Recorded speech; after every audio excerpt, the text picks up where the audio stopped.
Alhamdulillah, Alhamdulillahi alimil hakim, alladzi khalaqal insana bi ahsani taqwim, wa anzala sakinata ala qulubil mu'minin, al-muttasikina bi hablillahi matin. Asyhadu an la ilaha illallah wahdahu la syarika lah, Ra'ufur Rahim, wa asyhadu anna Muhammadan abduhu wa rasuluh wa mab'usu rahmatan lil alamin. Allahumma salli wa sallim ala sayyidina Muhammad wa ala alihi sayyidina Muhammad, amma ba'du. Fa ya ayyuhal hadirunal karim, usikum wa nafsi bittaqwallah wa ta'atihi bi kulli waqti wa hin. Qala Allah ta'ala fi kitabil karim, ya ayyuhalladzina amanu taqullaha haqqa tuqatih wa la tamutunna illa wa antum muslimun. Sidang Jumat rahimakumullah, akramakumullah. Kita bersyukur kepada Allah Subhanahu wa taala. Hari ini kita baru saja bergembira dengan datangnya Idul Fitri, dengan perayaan Idul Fitri 1442 Hijriah, dengan keadaan yang menyenangkan, penuh dengan kekhidmatan dan keberkahan, dengan dibuktikan kita sampai hari ini masih dipilih oleh Allah Ta'ala, sehingga bisa menghadiri panggilan Allah Ta'ala sholat Jumat secara berjamaah. Ini tanda kemuliaan dan kebahagiaan jika seorang setelah Idul Fitri masih menjalankan perintah dan sunnah baginda Rasulullah sallallahu alaihi wasallam. Jamaah sidang Jumat rahimakumullah, kita semuanya tidak tahu apakah kita akan bisa menikmati lagi indahnya Ramadan yang akan datang. Semuanya serba tidak ada kepastian.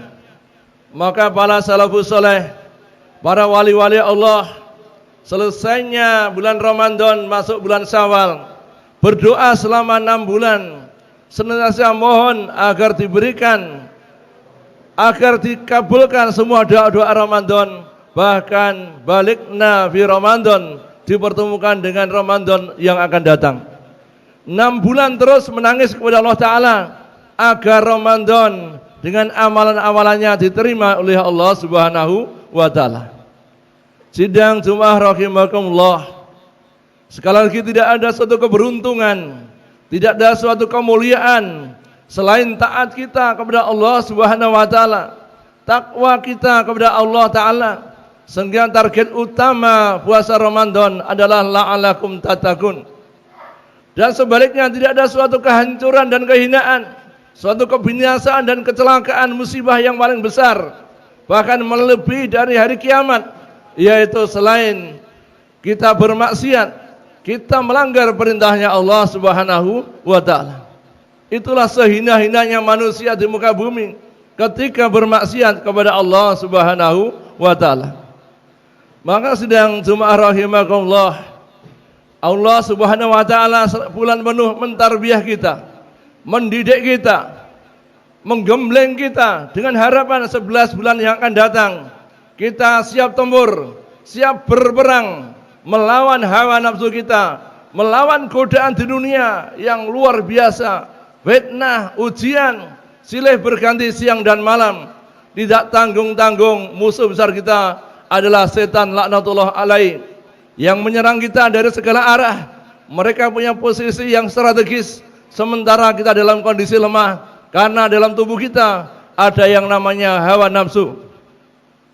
Ini jamaah yang dimuliakan Allah Subhanahu wa ta'ala. Manusia ini ada awalnya, tidak ada akhirnya. Satu langkah salah itu musibah. Maka manusia, masya Allah, ujian di mana-mana, ujian di mana-mana. Maka kita hari-hari selalu mohon perlindungan dari Allah Subhanahu wa ta'ala.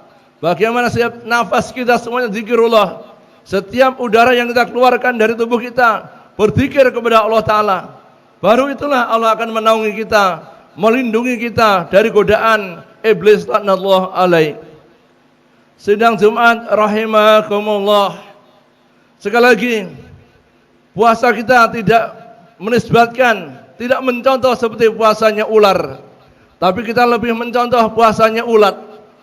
Kalau ular berpuasa, wajahnya menjadi lebih baru, tetapi perilaku dan perbuatannya tetap jahat, tetap menakutkan makhluk yang lain, maka dibenci oleh kawan maupun lawan, dihinakan oleh setiap orang.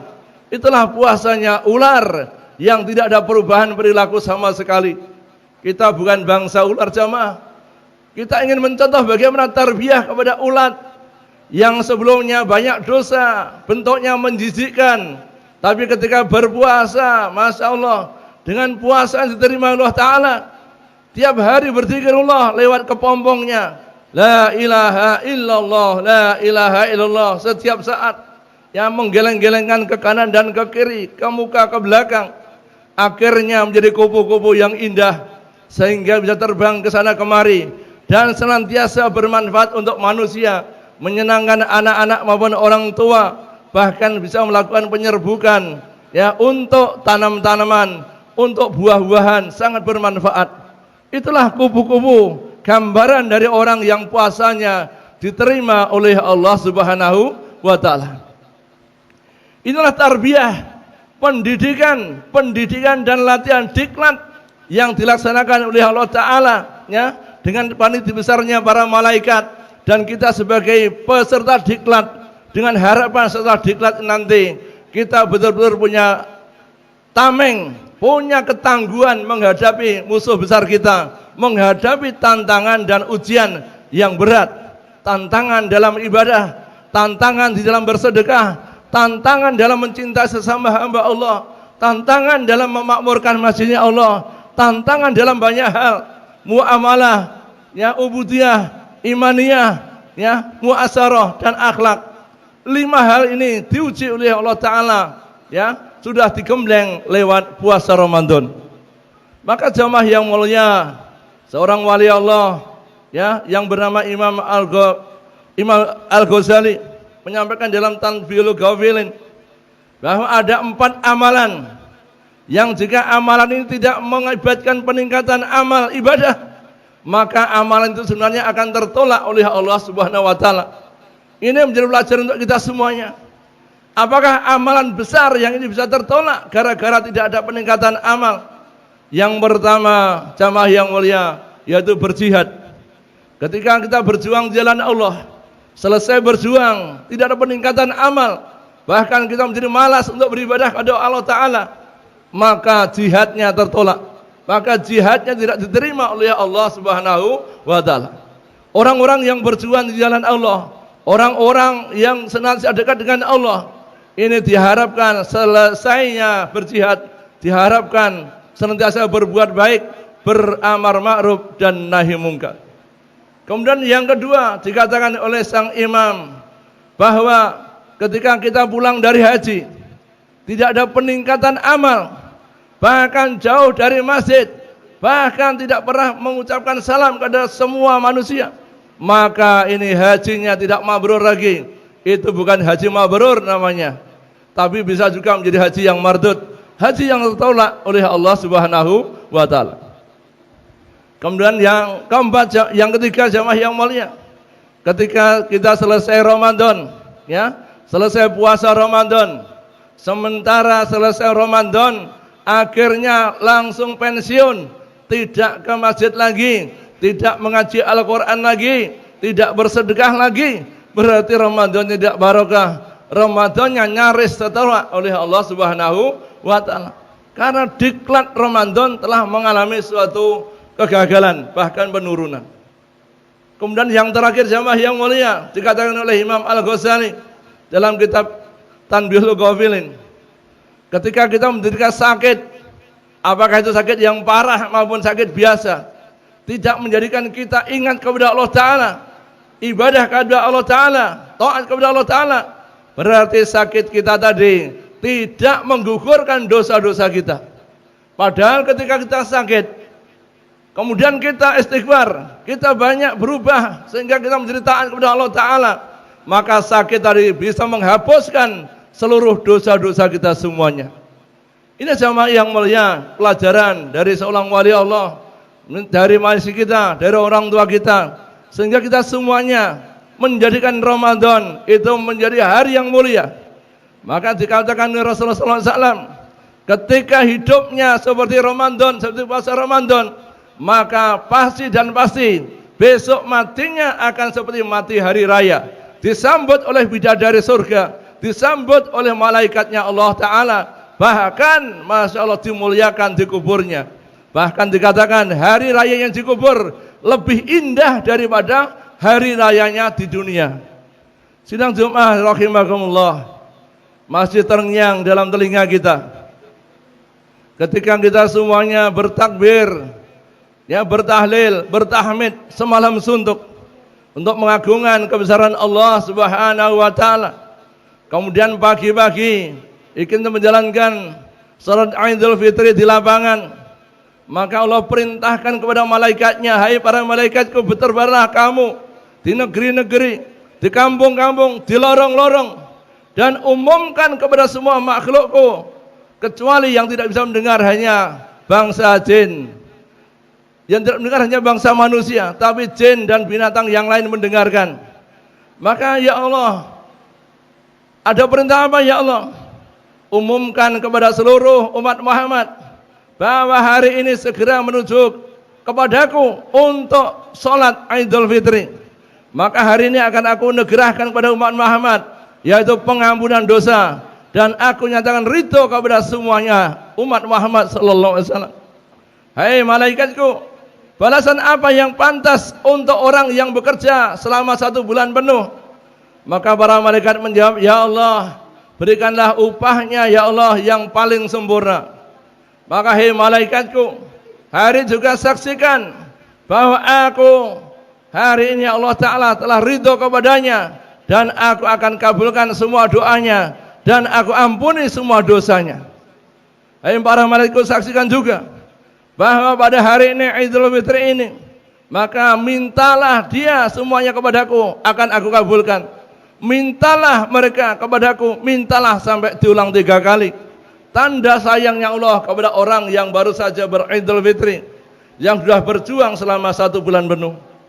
Maka orang-orang yang minta pasti dan pasti dikabulkan permintaannya oleh Allah Subhanahu wa taala. Ini sama yang mulia. Bahkan Allah menambahkan, hai hamba-hambaku, hai umat Muhammad, maka nanti aku janjikan kamu semuanya di dalam surga, di dalam jannah yang lebih mulia, yang lebih mengesankan, yang lebih indah. Di sana akan aku tutupi semua kekurangan kamu, akan saya tutup semua aib-aib kamu, dan kamu tidak saya kumpulkan dengan pendosa-pendosa. Kamu akan saya kumpulkan dengan nabi-nabi dan rasul-rasul, orang-orang siddiqin, orang-orang yang soleh, akan saya bersamakan dengan engkamu semuanya. Karena kau telah berjuang sebulan penuh dan sekarang sudah mencapai kemenangan. Ini jamaah yang dimuliakan Allah Subhanahu wa taala. Apa makna hari raya yang ada di dunia? Ini adalah pelajaran. Hari raya di dunia adalah hari raya yang sangat kecil dibandingkan nanti hari raya yang sangat besar ketika di kubur kita. Di dalam kubur ada hari raya yang besar, yang waktunya lebih lama dan keadaannya lebih indah. Lebih indah lagi hari raya di Masar, lebih indah lagi hari raya di Mizan, bahkan lebih indah lagi hari raya ketika kita melihat wajahnya Allah Subhanahu wa taala. Maka siapapun yang melihat Allah Ta'ala secara langsung, maka lupa kepada bidadari, lupa kepada surga, lupa kepada keadaan sebelumnya, karena betapa indahnya Allah yang Maha Agung, Allah Subhanahu wa taala. Jamaah yang mulia, bahwa di dunia ini semua serba terbatas, ya, enak terbatas, sehat juga terbatas, umur terbatas, kenikmatan serba terbatas. Lain dengan surga, lain dengan keadaan di surga, semuanya tidak terbatas. Ketika orang lapar di dunia, makan 1-2 piring kenyang selesai. Tapi di surga nanti tidaknya 1-2 piring, bisa mencapai ribuan piring, tidak akan pernah kenyang. Inilah bedanya surga dan keadaan di dunia. Bahagia di dunia hanya sementara saja. Apakah pengantin baru selalu bahagia? Belum tentu. paling hanya 1-2 hari, 3 hari dah lain lagi, 1 bulan beda lagi, 2 tahun beda lagi, ya, punya anak 2 beda lagi. Tapi berbeda dengan bahagia pernikahan dengan bidadari surga. Tidak akan pernah jenuh. Bidadari semakin dipandang semakin cantik, semakin dilihat semakin mempesona. Karena ada yang namanya pasar untuk bidadari surga. Inilah mereka semuanya hari-hari bersolek. Wajahnya selalu berubah-ubah. Semakin lama tidak semakin tua. Berbeda manusia yang terbuat dari tanah. Semakin tua semakin membosankan. Ini jamaah yang dimuliakan Allah Ta'ala. Maka kita jangan pernah menderita di dunia ini sehingga kita mengeluh ke sana kemari. Menderita di dunia hanya sementara. Hakikatnya penderitaan yang paling mengerikan adalah di kubur nanti. Penderitaan yang paling mengerikan di misa nanti, di mahsyar nanti. Itulah penderitaan yang sesungguhnya. Penderitaan dunia itu hanya sesaat saja, tidak lama. Maka kita semuanya jangan pernah sakit hati, jangan pernah mengeluh ketika rumahnya bocor, ketika kita sakit. Jangan terlalu mengeluh. Karena apa? Nanti kita semuanya akan berbalas berbalik. Ketika di surga akan mengalami yang sebaliknya. Ini jamaah yang dimuliakan Allah Subhanahu wa taala. Sekali lagi kami mengajak kepada diri saya sendiri, juga kepada jamaah semuanya. Marilah momen Syawal jadi momen peningkatan. Peningkatan itu dari 1 menjadi 2, itu namanya meningkat. Dari 3 menjadi 4, dari 4 menjadi 5, itu namanya meningkat. Yang tadinya masjidnya ramai, meningkat jadi lebih ramai lagi, itu namanya meningkat. Yang tadinya jamaahnya itu 10 shot menjadi 20 shot, itu namanya meningkat. Tapi kalau nanti setelah Ramadan ini, Syawal ini tidak meningkat, namanya bukan Syawal namanya. Itu adalah penurunan, bukan peningkatan amal. Maka kita masing-masing bertanggung jawab kepada diri kita, kepada keluarga kita semuanya. Kalau kita ingin menjadi umat Muhammad yang mengalami peningkatan iman dan amal. Karena apa? Inna akramakum indallah atqakum. Yang mahal di sisi Allah hanya takwanya kepada Allah Subhanahu wa taala, bukan hartanya. Orang memandang orang kaya adalah orang yang punya pesawat terbang, yang punya hotel berbintang, yang uangnya di semua bank, yang tanahnya berhektar. Bukan. Itu nanti akan ada suatu saat di mana semuanya itu tidak ada nilainya. Ternyata orang kaya adalah orang yang ahli tahajud. Orang kaya adalah orang yang ahli sedekah. Orang kaya adalah orang yang setiap hari ya salam kepada teman-temannya. Itulah orang kaya yang sesungguhnya. Bahkan orang kaya adalah orang yang ketika matinya bisa mengucapkan kalimat la ilaha illallah. Ini jamaah yang mulia. Sekali lagi, Allah sudah mentarbiyah. Allah sudah mendeklar kita, mendidik kita, menggembleng kita. Bagaimana setelah Ramadan masuk ke Syawal ini, iman kita meningkat, zikirnya meningkat, ngaji Qur'annya meningkat. Ya, jangan sampai menurun.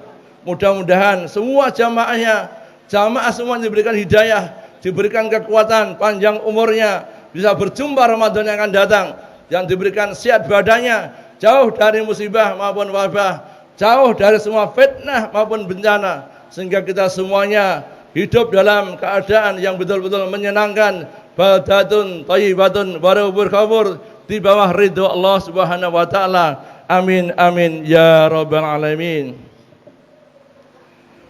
A'udzu billahi minasy syaithanir rajim. Bismillahirrahmanirrahim.